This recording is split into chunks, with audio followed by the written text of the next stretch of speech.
Good morning, Flagler County. I'm Rich Carroll. You're listening to Flagler's Morning News on Wednesday, June 14th. If they're there with their hand out, just expecting us to join with them and dump in a lot of money, I don't know how you have a city on a beach in Florida and not make a lot of money. That's Palm Coast Vice Mayor Ed Danko talking about Flagler Beach's request to have neighboring municipalities come together to help solve their problems. What are they doing wrong? I'm concerned that if they're coming to us in this economic time period, especially, we have our own problems. We have our own things to deal with. Now, maybe we can incorporate Flagler Beach into Palm Coast and make a lot more money on that beach. I'd be in favor of that. Councilwoman Teresa Pontieri is attending the meeting next week. I'm not going with the assumption that they're asking for anything. I'm going in just trying to be very open-minded and have a collaborative communication. And I think that first meeting especially, that's the right approach to it. Mayor David Alphin asked Pontieri to emphasize, please offer our support in their successful search for a new city manager.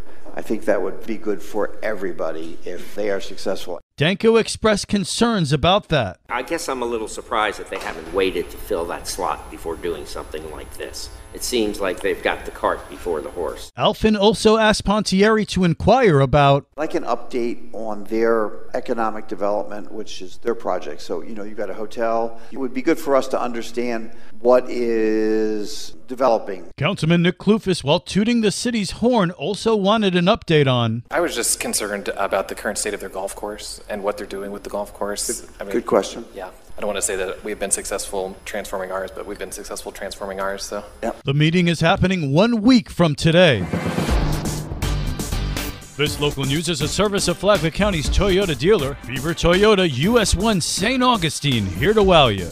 Do not move, you understand me? I'm gonna go hands on. I got hands, first one, right here to our left. Face down! Do not move! A Jacksonville teen is arrested on charges of grand theft. Recently, the Flagler County Sheriff's Office was notified by the St. Johns County Sheriff's Office of a stolen vehicle in their jurisdiction, traveling toward Flagler County at over 100 miles per hour. Deputies eventually located the vehicle driving south on US 1 with no headlights on. Deputies lost sight of the vehicle for a short period of time, but later located the vehicle crashed and unoccupied near US 1 and Wellfield Grade. Inside the wood line just west of the crash location, 3 juveniles were located. A 16-year-old was identified as the driver of the stolen vehicle and arrested for grand theft auto and was released temporarily to a parent.